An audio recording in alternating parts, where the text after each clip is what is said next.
Shalom sahabat Mitra Rema. Hari ini kita akan sama-sama mendengarkan firman Tuhan yang terambil dalam kitab Mazmur 35 ayat yang ke-22 yang berkata demikian. Engkau telah melihatnya, Tuhan, janganlah berdiam diri ya Tuhan, janganlah jauh daripadaku. Demikianlah firman Tuhan. Dan firman ini akan sama-sama saudara dan saya renungkan di hari ini yang saya beri judul Strategi Menghadapi Musuh. Saudara yang saya kasihi dalam Tuhan kita Yesus Kristus, ketika seseorang memiliki musuh, ada banyak orang memakai strategi dalam menghadapi musuhnya. Ada banyak orang memakai cara-cara untuk menghadapi musuhnya. Tapi kita mau lihat di dalam ayat ini, Daud punya cara, Daud punya strategi yang luar biasa ketika dia menghadapi musuh. Dan siapa musuh Daud di dalam Mazmur ini?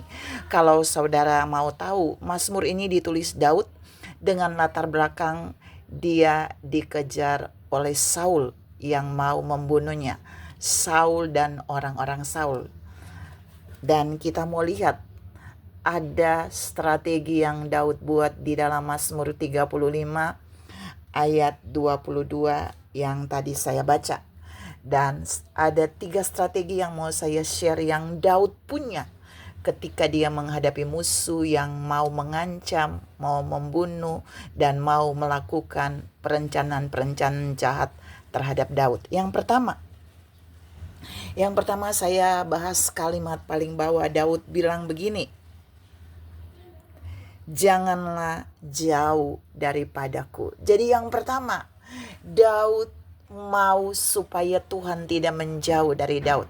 Kata jauh di sini adalah posisi yang berjarak jauh.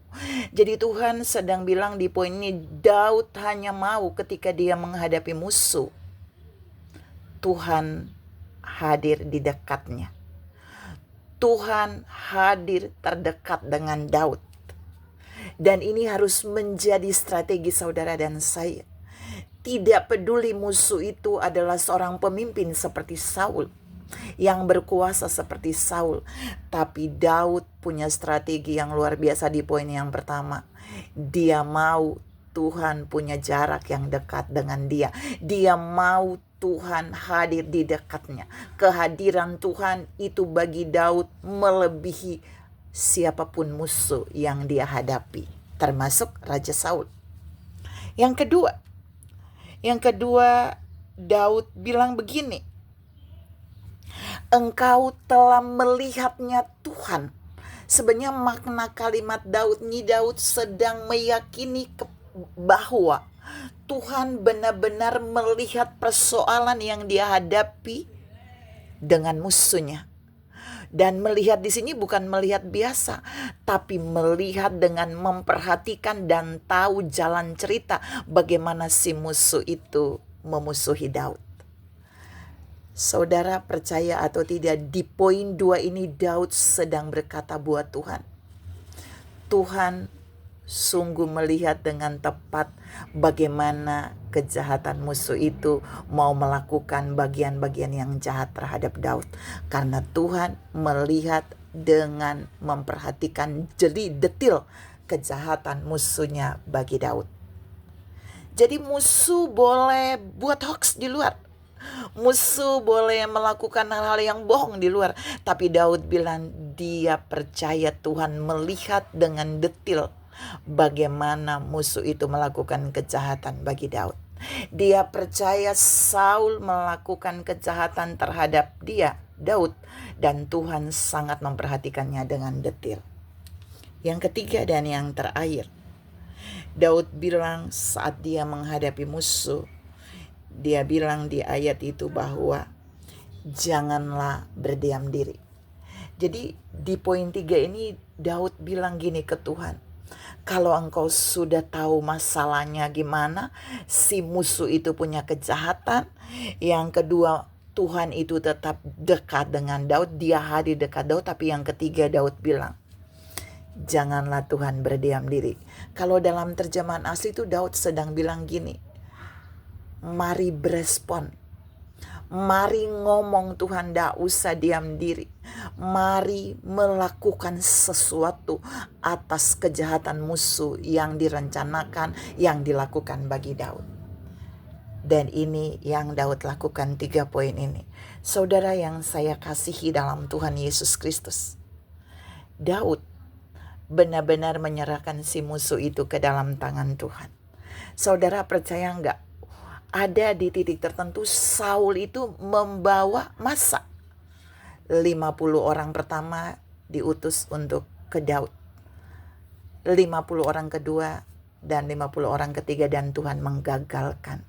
Musuh Daud ini pakai kerahkan massa. Hati-hati ketika saudara berhadapan dengan seorang pemimpin yang sudah jahat, seseorang yang sudah melakukan kejahatan, dan ketika saudara menyatakan kejahatannya, pemimpin ini memakai massa, memakai gerombolan orang-orang untuk membela kejahatannya. Ini sama seperti Saul. Tapi Tuhan tidak memenangkan Saul dalam pertarungan ini. Tuhan membela Daud. Ingat, Daud belum jadi raja saat cerita ini. Tapi Saul yang menjadi raja. Dia yang melakukan kejahatan. Dan Tuhan mencabut bagian yang harusnya Tuhan terus percayakan bagi Saul. Tuhan cabut, dan bahkan Tuhan membuat Daud menggantikan Saul. Saudara yang saya kasihi dalam Tuhan Yesus Kristus, mari kita belajar dari strategi Daud waktu menghadapi musuh yang mau melakukan kejahatan bagi kita. Tuhan memberkati saudara berlimpah. Salam memiliki strategi, terutama yang pertama, buat Tuhan tetap ada di dekat kita. Tuhan hadir di dekat kita supaya Tuhan bisa menghadapi musuh-musuh kita bersama kita. Tuhan memberkati saudara berlimpah. Amin.